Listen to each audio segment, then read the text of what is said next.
The metallic taste of betrayal lingered in Fiona Langford's mouth as she stared at the empty tin box beneath the floorboards, her hands trembling with a fury so profound it threatened to consume her entirely. The morning sun of July 1882 streamed through the window of her modest home in Independence, Missouri, illuminating the hollow space where 3 years of painstaking savings had once resided, every penny earned through endless hours of mending clothes, baking bread, and taking in laundry from the wealthier families in town. Her younger brother Thomas had vanished in the night, leaving nothing but a hastily scrawled note that read, "Sorry sis, needed it more," and hoofprints leading west toward the territories where men disappeared into new lives while their victims remained trapped in the consequences of their theft. Fiona's legs gave out beneath her, and she collapsed onto the rough wooden floor, her dark hair falling loose from its pins as sobs racked her 22-year-old frame. That money represented everything she had worked toward since their parents died of fever 4 years earlier, leaving her to raise Thomas from 14 to 18 while sacrificing her own dreams of opening a dress shop. She had fed him, clothed him, kept a roof over their heads through her own relentless labor, and now he had stolen her future as casually as one might pluck an apple from a tree. The injustice of it burned through her veins like poison, transforming her grief into something harder and more dangerous. "Fiona?" her neighbor Mrs. Henderson's voice called from outside. "Are you all right?" I heard crying. Composing herself with effort, Fiona rose and smoothed her simple cotton dress before opening the door. The older woman stood on the porch with concern etched into her weathered features, holding a basket of fresh eggs. "I'm fine, Mrs. Henderson. Just received some difficult news is all." "It's that brother of yours, is it not?" Mrs. Henderson's expression hardened. "I saw him riding out before dawn with saddlebags that looked mighty full. My husband mentioned he had been asking questions about the Santa Fe Trail and what towns a man might lose himself in out west." Fiona's heart clenched. "Did he say where specifically?" "Something about New Mexico territory. Cimarron, maybe? The gambling halls and cattle drives attract all sorts out there." Mrs. Henderson set down her basket and grasped Fiona's hands. "What has he done, child?" The whole shameful story poured out, and by the end of it, Mrs. Henderson's mouth was set in a grim line. "You need to get the law involved." "The law?" Fiona laughed bitterly. "The sheriff will tell me it's a family matter. Thomas is my brother, and I have no proof beyond an empty box and a note. By the time anyone takes me seriously, he will have spent every cent in some saloon or poker game." "Then what will you do?" Fiona straightened her shoulders, a fierce determination settling over her features. "I'm going after him myself." Mrs. Henderson's eyes widened. "A woman alone traveling through Kansas and into the territories? Fiona, that's madness. You will be robbed or worse within a week." "Then I will take precautions. I will not let him steal my life without a fight." Even as she spoke the words, Fiona knew the older woman was right about the dangers. The journey west was treacherous enough for armed men traveling in groups, let alone a lone woman with no experience beyond the civilized streets of Independence. But the alternative was accepting defeat, living out her days in poverty while Thomas enjoyed the fruits of her sacrifice. Over the following 2 days, Fiona sold everything of value she possessed, her mother's silver locket, the good china that had survived the journey from Pennsylvania, even her Sunday dress. The sum total came to $43, barely enough for travel expenses and a few weeks of survival. She purchased men's clothing from the general store, claiming they were for a cousin, and practiced binding her chest and tucking her hair beneath a hat. The disguise was imperfect, but might offer some protection on the road. Mrs. Henderson tried one final time to dissuade her on the morning of her departure. "At least wait for a wagon train or travel party heading west. Thomas gains another week or month to disappear with every day I wait." Fiona adjusted the worn leather satchel across her shoulder. "I appreciate your concern. Truly I do, but this is something I must do." The older woman sighed and pressed a small pistol into Fiona's hands. "It was my late husband's. God willing, you will not need to use it, but better to have it than not." Fiona accepted the weapon with gratitude, tucking it into her bag alongside the meager supplies she had assembled. The stagecoach to Kansas City would depart within the hour, the first leg of a journey that would test every ounce of courage she possessed. As she walked toward the station, Fiona tried not to think about all the ways this plan could fail, all the dangers that awaited a woman traveling alone into the rough territories where law meant little and might made right. The stage to Kansas City was crowded and uncomfortable, filled with merchants and farmers discussing cattle prices and drought conditions. Fiona kept her head down and spoke to no one, avoiding eye contact that might invite unwanted attention. From Kansas City, she managed to secure passage on a freight wagon heading to Council Grove in exchange for cooking meals for the driver, a taciturn man named Hiram who seemed content to travel in silence.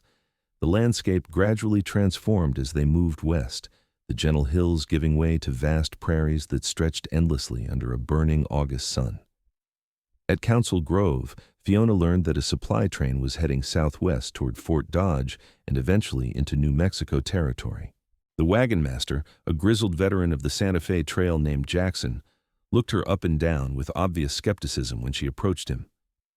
"We do not take women on these runs, miss. Too much liability." "I can pay." Fiona kept her voice steady despite her hammering heart. "It is not about money. We move fast and camp rough. There are no accommodations for ladies. Then I will keep up and make no complaints about the conditions. Please, I must reach Cimarron." Desperation crept into her tone, despite her efforts to remain composed. Jackson's weathered face softened slightly. "What business does a respectable woman have in a place like Cimarron?" Fiona made a split-second decision to tell the truth. "My brother robbed me and fled there. I'm trying to recover what he stole before he wastes it all." The wagon master was silent for a long moment, studying her with sharp gray eyes that had seen decades of hardship and human nature. Finally, he nodded. "We leave at dawn. Stay close to my wagon and follow orders without question. If you fall behind or cause trouble, you are on your own. Understood?" "Understood. Thank you." The journey with the freight train was harder than anything Fiona had experienced. The August heat beat down mercilessly as they traveled 12 to 15 hours each day, stopping only when the oxen needed rest. Her hands blistered from helping load and unload supplies. Her face burned despite the wide-brimmed hat she wore constantly, and exhaustion became her permanent companion. The men treated her with rough courtesy, clearly uncomfortable with her presence, but respecting Jackson's decision to allow her passage. 3 weeks into the journey, as they approached Fort Dodge, one of the outriders came galloping back to the main wagons with news that raised alarm throughout the camp. "Tracks ahead, maybe 15 or 20 riders moving parallel to the trail. Could be nothing. Could be trouble." Jackson immediately ordered the wagons into a tighter formation. "Everyone armed and ready. Miss Langford, you stay in the center wagon and keep that pistol close." Fiona's mouth went dry as the tension rippled through the group.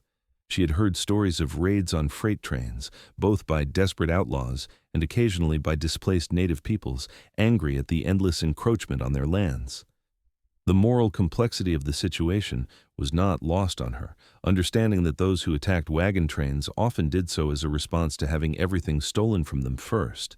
But fear was a more immediate emotion than philosophical reflection. The attack never came. The mysterious riders veered off to the north, and after 2 hours of high alert, Jackson gave the order to resume normal pace. "We got lucky," he told Fiona that evening. "This trail has been soaked in blood over the years. Plenty of folks on all sides with grievances and guns." At Fort Dodge, the supply train would turn back east, but Jackson helped Fiona secure passage with a cattle drive heading into New Mexico territory. The trail boss was a tall, broad-shouldered man in his mid-20s with sun-darkened skin and eyes the color of a stormy sky. His name was Quentin Ashford, though everyone called him Quinn, and he commanded his crew of cowboys with quiet authority that required no shouting or bluster. "Jackson vouches for you, so that's good enough for me," Quinn said when they met. His voice was deep and measured, with the slight drawl of someone raised in Texas. "We will pass near Cimarron on our way to deliver these cattle to Fort Union. You can ride along if you pull your weight and do not slow us down." "I will not be a burden," Fiona assured him. Quinn's gaze lingered on her for a moment longer than necessary, something unreadable flickering across his features. "Can you ride?" "Well enough." "We will see." He gestured to one of his men. "Get her a horse and see if she can stay in the saddle." The horse they provided was a dun mare with a gentle disposition, clearly the calmest animal in the remuda. Fiona mounted somewhat awkwardly, aware of Quinn's scrutiny, but once in the saddle, muscle memory from childhood riding lessons returned. She had not been on a horse in years, but her body remembered the rhythm and balance required. Quinn nodded with what might have been approval. "You will do. We leave in 2 hours." The cattle drive was a revelation of constant motion and unrelenting work. 2,000 head of longhorns moved like a slow-flowing river across the landscape, guided by Quinn and his crew of 8 cowboys. Fiona's role was primarily to help the cook, a weathered Mexican man named Carlos, who ruled over the chuck wagon with absolute authority. She prepared meals, washed dishes in whatever water could be spared, and tried to stay out of the way when the real work of managing the herd required all hands. Quinn maintained a professional distance those first few days, checking in occasionally to ensure she had what she needed, but otherwise leaving her to Carlos's supervision. The other cowboys treated her with careful politeness, clearly instructed by their boss not to cause any trouble. She learned their names gradually. Jake and Jesse were brothers from Arkansas, perpetually competing with each other over everything from roping skills to who could tell the most outrageous lies. Tom was the oldest at 43, a former soldier who rarely spoke about his past. Miguel and his cousin Rafael provided a steady stream of Spanish conversation and laughter. Young Billy was only 19, green as grass but eager to prove himself. Ezra was quiet and competent, the best tracker in the group. And then there was Hank, whose predatory gaze made Fiona's skin crawl despite his outwardly respectful behavior. It was Hank who finally caused trouble on the 8th night of the drive. Fiona was washing dishes at the creek when he approached, ostensibly to refill his canteen. "You know, a pretty thing like you should not be out here chasing after some worthless brother. A woman needs a man to take care of her properly." Fiona kept her attention on the tin plates she was scrubbing. "I can take care of myself, thank you." "That's so?" Hank moved closer, his bulk blocking the moonlight. "You seem awful vulnerable to me, all alone out here with a bunch of rough men." "I am not alone." Fiona's hand moved toward the pocket where she kept Mrs. Henderson's pistol. Before she could reach it, Quinn's voice cut through the darkness like a blade. "Hank, get back to camp, now!" Hank jumped, clearly unaware Quinn had been nearby. "We were just talking, boss." "Then your conversation is finished."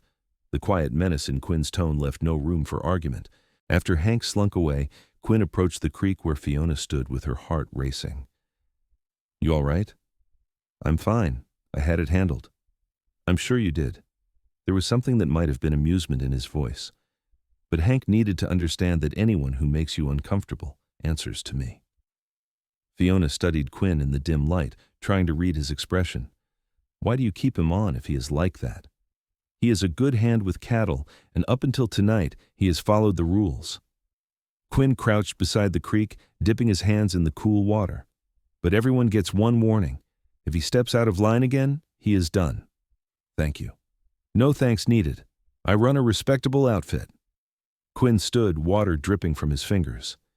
"You want to tell me the real story? About why you are out here?" So Fiona told him everything, the words pouring out easier than they had with anyone else. Quinn listened without interruption, his face impassive in the moonlight. When she finished, he was quiet for several heartbeats. 3 years of savings, he finally said. "That is not just money, that is your life." "Exactly." Fiona was grateful he understood without her having to explain further. "Cimarron is rough country. Men disappear there because other men want to forget their pasts. Finding your brother might be harder than you think, and even if you do find him, getting your money back." Quinn shook his head. "That's a different challenge altogether." "I have to try." "I know." Something in his expression shifted, became more determined. "When we get close to Cimarron, I will help you look for him." Fiona's throat tightened with unexpected emotion. "You do not have to do that." "I know I do not have to. But a man who would steal from his sister, from the woman who raised him, that is the kind of man who needs to be held accountable." Quinn's jaw was set in a hard line. "Besides, you have pulled your weight on this drive without complaint. That earns you more than just passage." Over the following days, something shifted between them. Quinn began riding beside Fiona during the long stretches when the herd moved smoothly, asking about her life in independence and sharing fragments of his own history. He had grown up on a ranch in southern Texas, learned the cattle business from his father, and struck out on his own at 20 after his parents died in a cholera outbreak. For 3 years, he had been building his reputation as a reliable trail boss, saving money to eventually buy land and start his own spread. "What kind of land?" Fiona asked one afternoon as they rode. "High country, maybe up in Colorado or northern New Mexico, somewhere with good water and grass, enough space to run cattle without bumping into your neighbor every day." Quinn's eyes took on a distant look.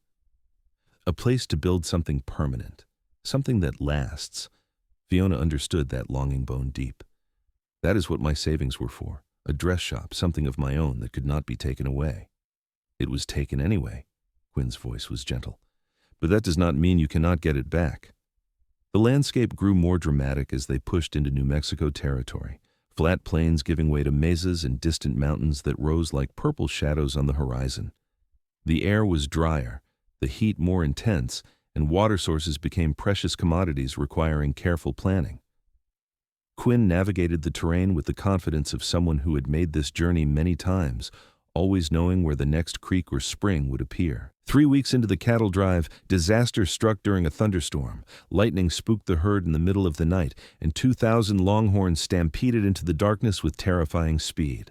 Fiona woke to chaos, men shouting and horses screaming, the ground shaking beneath the pounding of countless hooves. Quinn was already on his horse, bellowing orders to his crew as they attempted the dangerous work of turning the stampeding cattle. "Stay with the wagon," he shouted at Fiona before disappearing into the maelstrom. Carlos held the terrified wagon horses steady, speaking to them in low Spanish, while Fiona clung to the side rails and prayed no one would be killed. The stampede lasted less than 15 minutes, but felt like hours. When dawn finally broke, the herd was scattered across several miles, and the exhausted cowboys began the arduous process of gathering them back together. It took all day to reassemble the cattle and take stock of losses. Miraculously, no men were killed, though Jake had a broken arm from a fall and several horses were injured. They had lost approximately 30 head, either trampled or scattered too far to recover. Quinn's face was grim as he surveyed the damage, clearly calculating the financial impact. "Could have been worse," Tom observed. "I have seen stampedes that killed half the crew and lost hundreds of cattle." That night, as Fiona helped Carlos prepare supper, Quinn sat by the fire with a weariness that went beyond physical exhaustion. She brought him a plate of beans and salt pork, settling onto the ground beside him. "You saved lives tonight with how you handled that. Still lost cattle I'm responsible for. The buyers at Fort Union are not going to be happy about a short count. But everyone lived. That has to count for something." Quinn glanced at her, firelight playing across his features. "You stayed calm back there. Most people would have panicked." "I was terrified," Fiona admitted, "but panic would not have helped anything. Courage is not the absence of fear. It is acting despite it." Quinn set aside his barely touched plate. "You have more of it than most men I know." Something warm bloomed in Fiona's chest at his words. Over the past weeks, she had grown to respect Quinn's steady competence, his fairness with his men, the way he led through example rather than intimidation. But more than respect, she was beginning to feel something deeper and more complicated, an attraction that was both exhilarating and frightening given her purpose out here. "I have a question," Quinn said suddenly. "After you find your brother and get your money back, what then? Will you return to independence?" Fiona had not allowed herself to think that far ahead. "I suppose so. That's where my life is." "Is it, though?" Quinn's stormy eyes held hers. "Seems to me like that life was built around taking care of someone who did not appreciate the sacrifice. Maybe this is a chance to build something different." Before Fiona could respond, Hank's voice cut across the camp. "Boss, we got visitors." 3 riders approached from the east, silhouetted against the dying light. Quinn stood smoothly, his hand resting on his pistol as the strangers came into the fire's glow. They were rough-looking men, heavily armed, with the hard eyes of those who lived on the wrong side of the law. "Evening," the lead rider said. He was a tall man with a scarred face and a smile that never reached his eyes. "Saw your stampede last night. Thought you might need help rounding up strays." "We have recovered what we could," Quinn replied evenly. "But thank you for the offer. Thing is, we found about 20 head scattered in a canyon north of here. Would be happy to return them for a small finder's fee.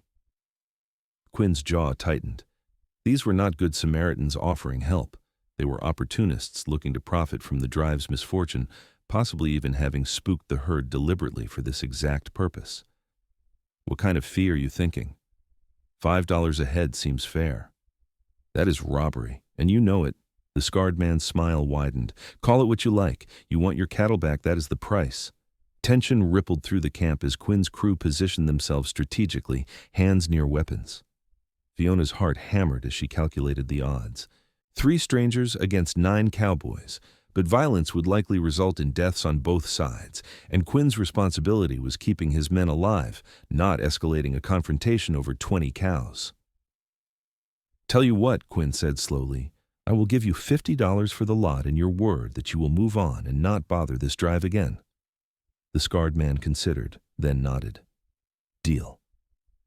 Money changed hands, the tension diffused, and the 3 riders departed with their ill-gotten gains.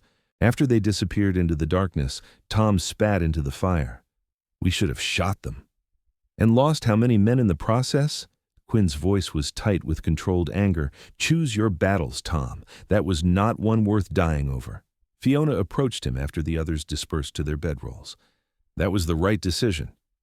Does not make it feel any better. Quinn rubbed his face wearily. Sometimes doing the smart thing feels like cowardice.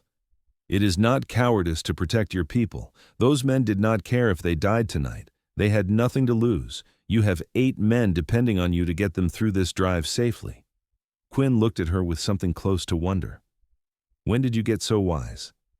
Somewhere between Independence and here. Fiona smiled faintly. Adversity has a way of clarifying things.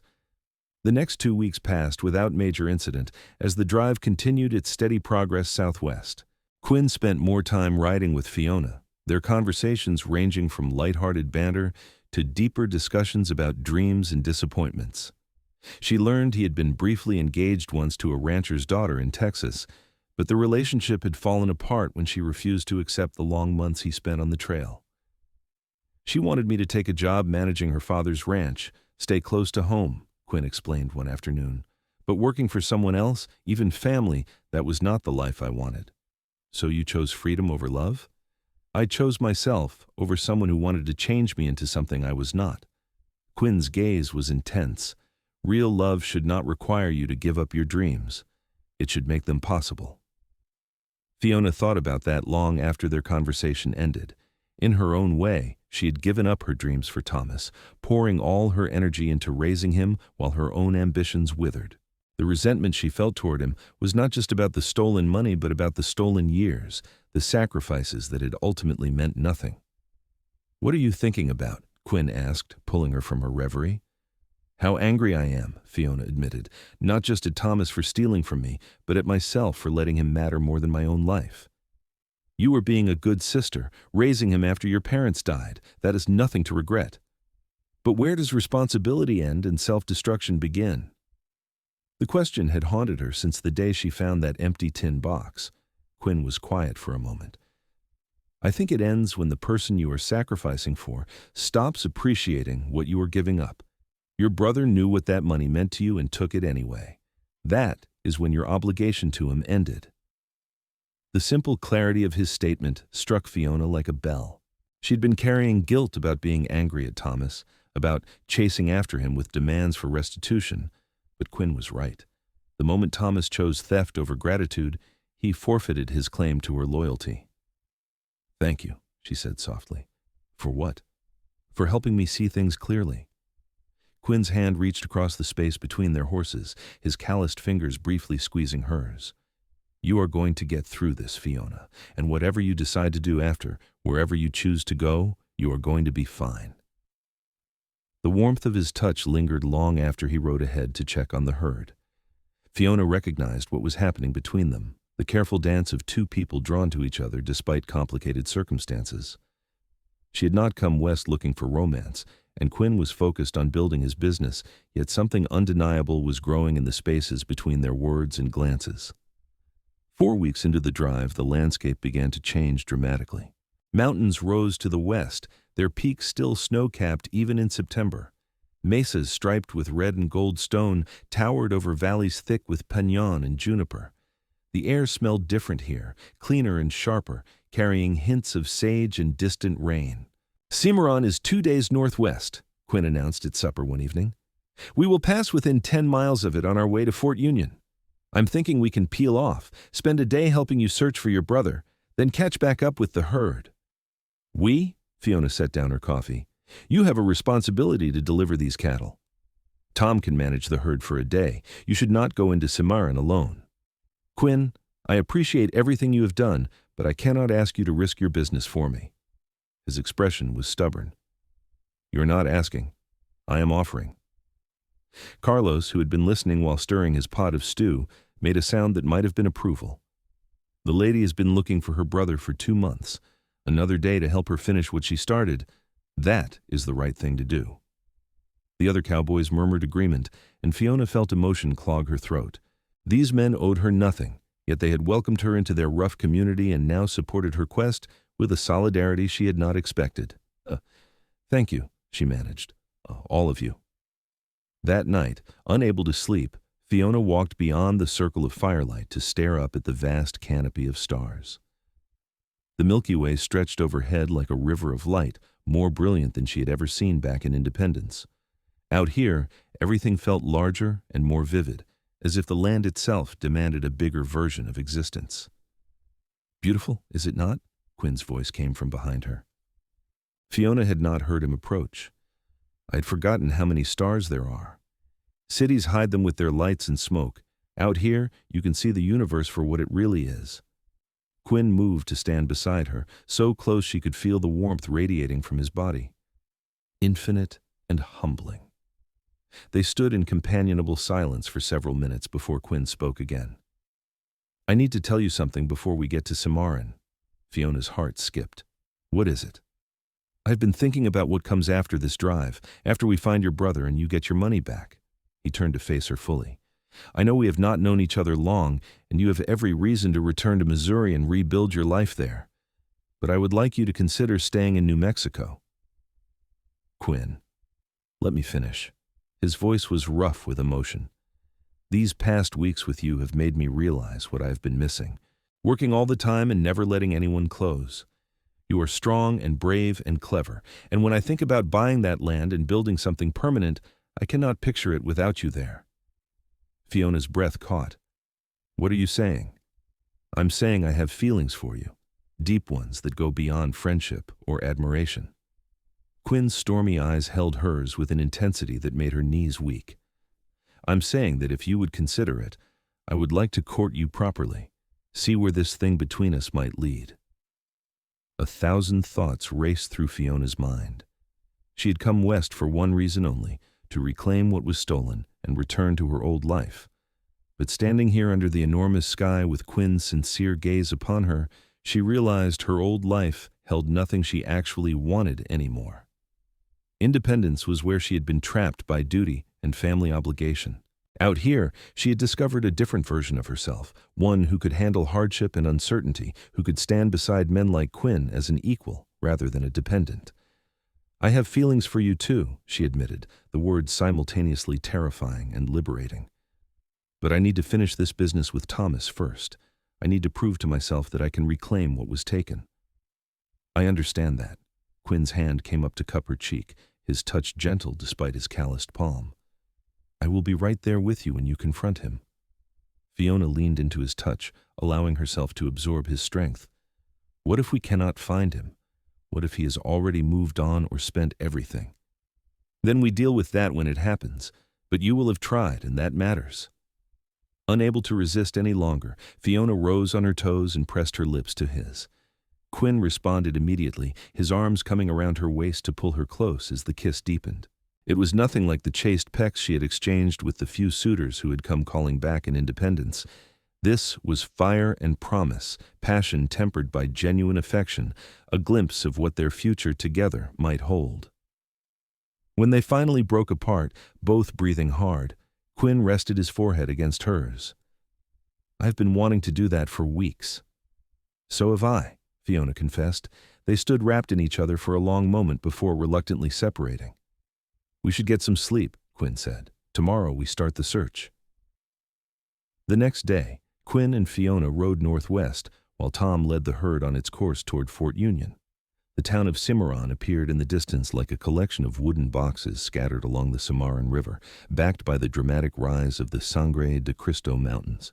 Even from a distance, Fiona could see it was a rough place, the kind of frontier settlement that attracted prospectors, gamblers, cowboys, and outlaws in equal measure. "Stay close to me," Quinn instructed as they rode down the dusty main street. "Let me do most of the talking." Cimarron was exactly as rough as its reputation suggested. Saloons dominated the main street, their doors swinging open to release bursts of piano music and raucous laughter. Men lounged on porches, watching them pass with the predatory interest of those always looking for opportunity or trouble. A few women were visible, most of them clearly working in the saloons, their painted faces and garish dresses marking their profession. Quinn led them to a hotel that looked slightly more respectable than the surrounding establishments. "We will start by asking around," showing his description. "Someone in a town this small has to have seen him if he came through." Over the next several hours, they systematically visited every business in Cimarron. Quinn did the talking, describing Thomas as a young man of 18 with light brown hair and blue eyes, traveling alone with suspicious amounts of cash. Most people were unhelpful or outright hostile to questions, but finally, a bartender at a saloon called the St. James nodded with recognition. "Yeah, I remember that kid. Came in about 6 weeks back, flashing money around like he was rich. Played poker for 3 nights straight, lost more than he won but kept buying drinks for everyone." The bartender polished a glass thoughtfully. "Had a mouth on him, talking about how he was going to buy a mine or start a ranch."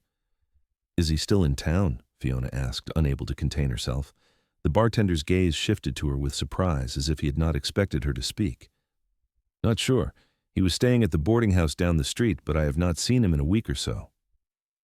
At the boarding house, the proprietress, a severe woman named Mrs. Carlyle, confirmed that Thomas had stayed there but had moved out 10 days earlier. "Said he was heading up to Elizabethtown? Heard there was mining work and opportunities?" "Elizabethtown?" Quinn frowned. "That's in the mountains, northeast of here. Rough country." Mrs. Carlyle sniffed. "That boy was trouble from the moment he arrived. Drunk more often than not, bragging about money, getting into fights. I was happy to see him go." Back outside, Fiona leaned against a post, frustration threatening to overwhelm her. "We are always one step behind." Elizabethtown is not far, maybe a day's ride. Quinn studied the mountains rising to the east. "But it is a mining camp, even rougher than Cimarron, and I need to catch up with the herd soon." "You should go." Fiona straightened, trying to inject confidence she did not feel into her voice. "You have already done more than enough. I can make it to Elizabethtown on my own." "Absolutely not." Quinn's tone brooked no argument. "We are seeing this through together." They spent the night at the hotel, in separate rooms despite the impropriety of traveling together unmarried. Fiona lay awake, staring at the ceiling, so close to finding Thomas, yet still uncertain how the confrontation would unfold. What if he had already spent all her money? What if he refused to return what remained? She had Mrs. Henderson's pistol, but could she actually use it on her own brother, even after everything he had done? Morning brought renewed determination. They purchased supplies for the ride into the mountains and set off before the sun cleared the peaks. The trail to Elizabethtown climbed steadily through ponderosa pine forests and aspen groves, just beginning to turn gold with the approach of autumn. The air grew cooler and thinner as they gained elevation, the landscape dramatically different from the lower country around Cimarron. Elizabethtown, when they reached it by late afternoon, was barely more than a collection of tents and rough cabins clinging to a mountainside. The place hummed with desperate energy, men digging in the streams and slopes in search of gold and copper. Quinn asked around, and it did not take long to locate Thomas. He was in one of the saloon tents, drunk before sunset, playing cards with a group of equally dissolute miners. Fiona would not have recognized him at first glance. Her brother had always been slight and boyish, but in the 2 months since she had last seen him, he had grown gaunt and haggard, his eyes rimmed with red and his hands shaking as he held his cards. He looked like he had aged 5 years rather than 8 weeks. Thomas?" Fiona's voice cut through the noise of the tent. He looked up, and his face went through a rapid series of expressions: surprise, guilt, defiance, and finally resignation. Fiona, I did not expect you to actually come after me. Did you think I would just accept being robbed by my own brother? She approached the table, aware of Quinn standing close behind her like a protective shadow. Thomas set down his cards and stood unsteadily. I was going to pay you back. I just needed to win big first, get enough to double what I took. You stole 3 years of my life savings to gamble? Fiona's voice shook with rage. Do you have any idea what I sacrificed for you? I know. Thomas waved his hand dismissively. You never let me forget it, always throwing it in my face how you gave up everything to raise me. I never threw anything in your face. I just expected gratitude or at least respect instead of being robbed blind. One of the miners at the table stood, a burly man with a territorial expression. Who is this, Tommy? Your sister coming to drag you home? Mind your business, Quinn said quietly, but with enough steel in his voice that the miner sat back down. Thomas pulled Fiona aside, away from the interested spectators. Look, I am sorry, all right? I was desperate. That life in independence, working for nothing, going nowhere. I could not stand it anymore. So you stole my escape instead of finding your own. I will pay you back, I swear. I just need a little more time. How much do you have left? Thomas's expression answered before his words did. Things have not gone exactly as planned. The gambling has not been as profitable as I hoped, and living out here is expensive. How much, Thomas? Maybe $60? Fiona felt like she had been punched in the stomach. You spent over $240 in 2 months? It is not like I was trying to waste it. I was investing, making connections, trying to build something. You were drinking and gambling and lying to yourself about what you were doing. Fiona's voice was flat now. The anger burned away to leave only exhaustion. I want what is left right now. I do not have it on me. It is in my tent. Quinn moved forward. Then let us go get it. Thomas looked between them, clearly calculating whether he could refuse or run. Apparently deciding against both options, he nodded and led them up the hillside to a tattered tent that smelled of whiskey and unwashed man. From beneath his bedroll, he pulled out a leather pouch and handed it to Fiona with trembling fingers. She counted the money. $57.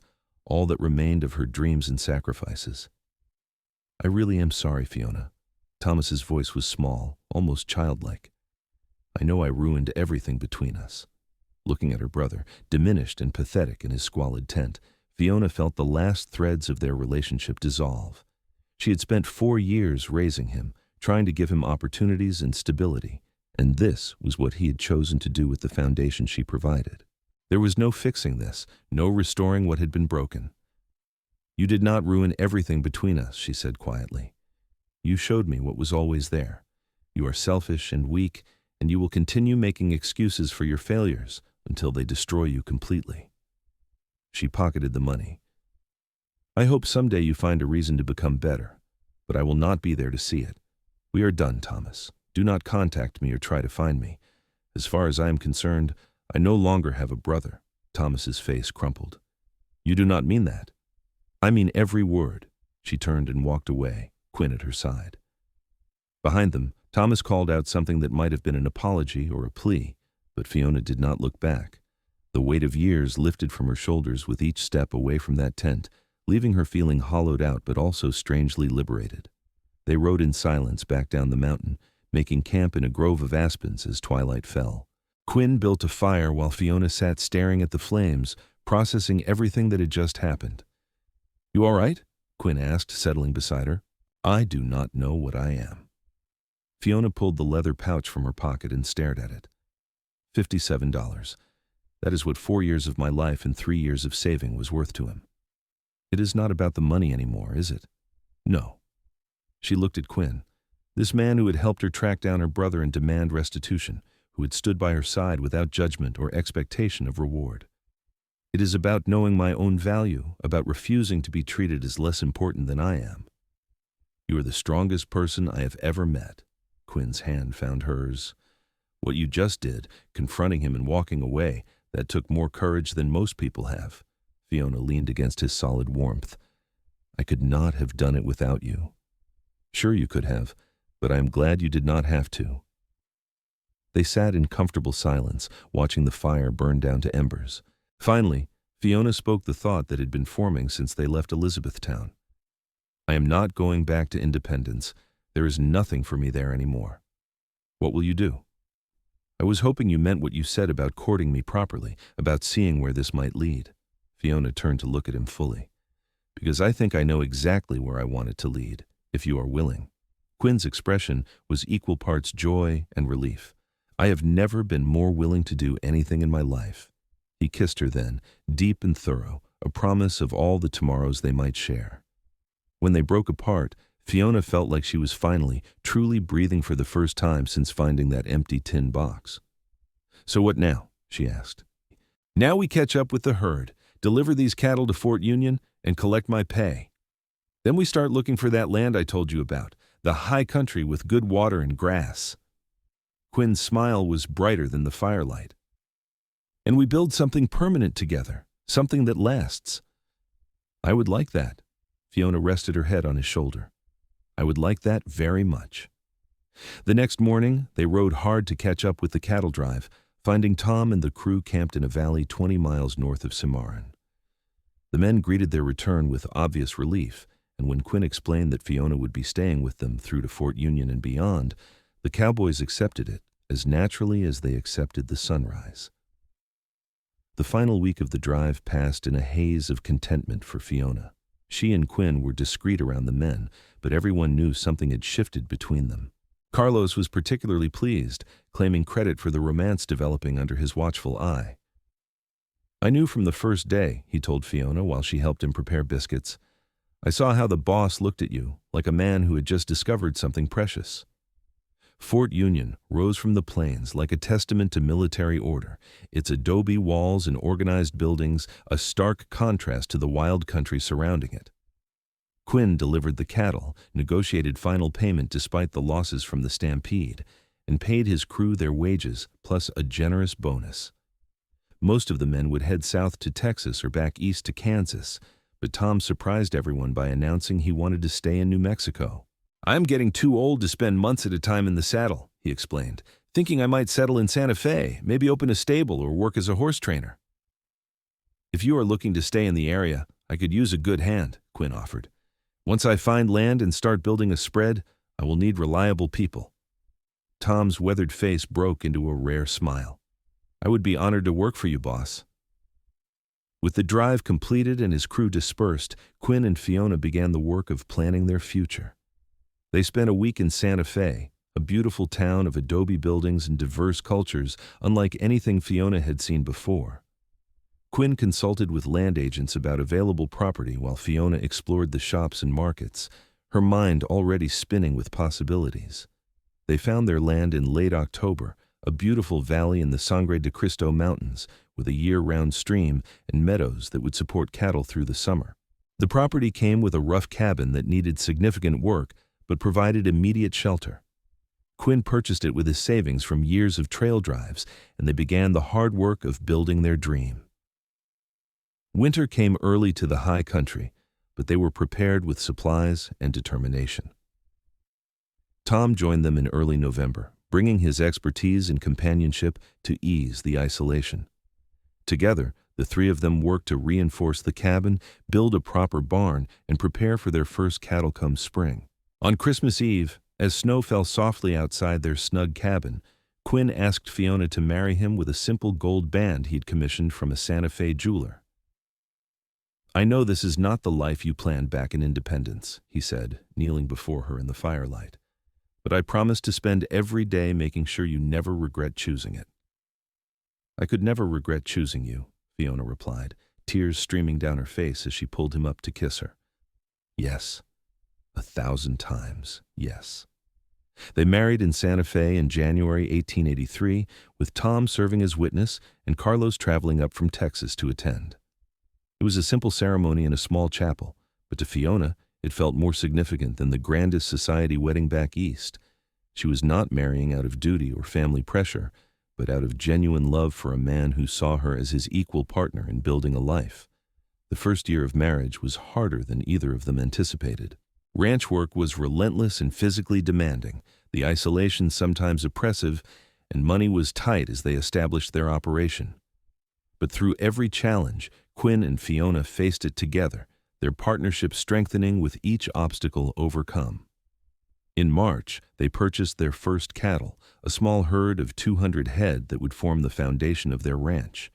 Quinn taught Fiona everything about managing livestock, and she proved to have a natural aptitude for the work. By summer, they were discussing expansion and planning for long-term growth. Fiona also discovered a market for her sewing skills among the scattered ranches and small towns in the area. She began taking orders for clothing, working in the evenings by lamplight while Quinn handled the ranch accounts. The extra income helped cushion them against bad luck and unexpected expenses, and Fiona found satisfaction in using her talents even in this new context. In September 1883, Fiona realized she was pregnant. The news filled her with equal parts joy and terror, remembering how many women died in childbirth, especially in remote areas far from doctors. Quinn was overjoyed, but also frightened, insisting they travel to Santa Fe for the birth despite the expense and inconvenience. "I am not losing you to save a few dollars in travel time," he said firmly when she protested. "We will close up the ranch and stay in town for as long as necessary." Their son was born in April 1884 in a Santa Fe boarding house, a healthy baby with Quinn's stormy eyes and Fiona's dark hair. They named him William Henry Ashford, calling him Will from the start. Quinn held his son with a tenderness that made Fiona fall in love with him all over again, this tough cowboy reduced to gentle wonder by the tiny life in his arms. Thank you," he whispered to Fiona as she recovered from the birth. "For this, for everything, for choosing this life with me." "Thank you for giving me a life worth choosing," she replied. They returned to the ranch when Will was 6 weeks old, Tom having maintained things in their absence. The older cowboy took to his role as honorary uncle with unexpected enthusiasm, carving toys for the baby and regaling Fiona with stories from his cavalry days while she nursed. The years that followed were full and rich in ways Fiona could never have imagined back in Independence. The ranch grew slowly but steadily, their herd expanding as they learned the land and proved themselves to neighboring ranchers. Will grew into a sturdy toddler who loved following his father around the property, and in 1886, Fiona gave birth to a daughter they named Clara Rose. By 1888, the Ashford Ranch was well established, known throughout the territory for quality cattle and fair dealing. Quinn had earned the respect of other ranchers and occasionally took on trail boss work for neighbors, though he never stayed away long, always eager to return to Fiona and their growing family. On a summer evening in 1889, Fiona sat on the porch of their much-expanded home, watching Quinn teach 5-year-old Will to rope a fence post while 3-year-old Clara played with a rag doll nearby. Tom was in the barn tending to a mare about to foal, and the smell of Fiona's bread baking drifted from the kitchen. It was a simple scene, ordinary in every way, yet it represented everything Fiona had fought for and more than she had dared dream. From the ashes of Thomas's betrayal had risen this full, complex, beautiful life, partnership with a man she loved deeply, children who filled her days with purpose and joy, and the satisfaction of building something permanent with her own hands. "Ma!" Clara called, running up the porch steps with her doll. "Look, I made her a dress like yours." Fiona examined the scrap of cloth wrapped around the doll with 4-year-old enthusiasm. "That is beautiful, sweetheart. You are going to be a wonderful seamstress someday." "Like you?" "Even better than me," Fiona assured her. Quinn approached the porch, Will trailing behind him with a loop of rope. "I'm raising a regular vaquero here," he announced proudly. "He nearly got that post on his last try." "Did you see, Ma?" Will's face was flushed with excitement. "Did you see me throw?" "I saw. You are doing wonderfully." Fiona smiled at her son, then at her husband, her heart so full it almost hurt. "You are both doing wonderfully." That night, after the children were asleep and Tom had retired to his cabin, Quinn and Fiona sat together on the porch watching the stars emerge. "Do you ever think about what your life would have been if Thomas had not stolen your savings?" Quinn asked. Fiona considered the question seriously. "Sometimes. I probably would have opened my dress shop and lived comfortably in Independence, maybe eventually married someone safe and appropriate." "Any regrets?" "Not a single one." She took his hand, their fingers intertwining with the ease of long practice. "Thomas stealing that money was the worst thing that happened to me, but chasing after him led me here, to you, to this life. I would not change any of it." Quinn raised her hand to his lips. "I thank God every day that you had the courage to come west. I spent years looking for something without knowing what it was, and then you showed up in the middle of a cattle drive and everything made sense." "We found each other when we needed each other most," Fiona reflected. "You gave me the strength to confront Thomas and walk away. You helped me see that my worth was not measured by his failures. And you gave me a reason to stop wandering, to put down roots and build something lasting." Quinn pulled her closer. "You gave me a home, not just a house, but a real home." They sat in comfortable silence, the night sounds of the ranch surrounding them, cattle lowing softly in the distance, crickets chirping, the rustle of wind through the pines. It was the sound of their life together, hard-earned and deeply cherished. In the years that followed, the Ashford Ranch continued to prosper. Will grew into a young man who shared his father's skill with cattle and horses, while Clara developed her mother's head for business and eye for quality. 2 more children joined the family, another son named James in 1891, and a daughter they called Lucy in 1894, filling their home with noise and laughter and the beautiful chaos of a large family. Quinn's reputation as a fair rancher and skilled cattleman brought opportunities beyond their own spread. He began consulting with other ranchers, helping them improve their operations, and occasionally serving as a mediator in disputes. Fiona expanded her sewing business into a partnership with several other ranch wives, creating a cooperative that sold their goods throughout the territory and eventually into Colorado and Texas. Tom remained with them until his death in 1903, passing peacefully in his sleep at the age of 63. The family buried him on a hillside overlooking the ranch he had helped build, and his loss was felt deeply by everyone who had known his quiet competence and steady loyalty. Of Thomas, Fiona heard nothing for many years. Then, in 1897, a letter arrived from a lawyer in Denver, informing her that her brother had died of pneumonia, penniless and alone. The news brought a complicated wave of emotions. Grief for the boy he had been before choices and weakness destroyed him, relief that she could finally close that chapter of her past completely, and gratitude that she had found the strength to walk away when she did. "Are you all right?" Quinn asked when she showed him the letter. "Yes." Fiona folded the paper and set it aside. "I mourned losing my brother years ago, back in that tent in Elizabethtown. This is just making it official." "Still, it must affect you to have it confirmed." "It does, but not the way you might think." Fiona moved into her husband's embrace, drawing comfort from his solid presence. "Mostly it makes me grateful for every choice I made that led me away from that life and toward this one." As the century turned and New Mexico moved toward statehood, the Ashford Ranch stood as a testament to what determination, partnership, and love could build. Their children grew and began building lives of their own. Will married a teacher from Santa Fe and started a ranch of his own nearby. Clara became a successful businesswoman running the expanded sewing cooperative. James showed promise as a horse breeder, and young Lucy was still deciding her path, but showed interest in everything from ranching to medicine. On their 20th wedding anniversary in 1903, Quinn surprised Fiona with a deed to additional land adjoining their property. "I know you gave up your dream of a dress shop to come west with me," he said as he presented the papers. "This land can be for whatever you want, a place for Clara's business headquarters, or maybe that shop you always wanted." Fiona was touched by his thoughtfulness, but she shook her head with a smile. "That dream was for a different person, a woman I used to be. The woman I am now has everything she wants right here." "Are you certain?" "Absolutely certain." She kissed him thoroughly to prove her point. "You and our children, and this ranch we built together, that is worth more than any shop could ever be." Quinn pulled her close, his voice rough with emotion. "I love you more today than the day we married, and I loved you fiercely even then. And I love you more than I can put into words, more than I knew was possible back when I first rode out with your cattle drive." Fiona looked around at the life they had created, the solid home, the thriving ranch, the family that filled it with warmth and purpose. "You helped me reclaim more than just money, Quinn. You helped me reclaim myself and discover who I could become." As the sun set over the Sangre de Cristo Mountains, painting the sky in brilliant shades of gold and crimson, Quinn and Fiona stood together on the porch that had witnessed so many of their moments over the years.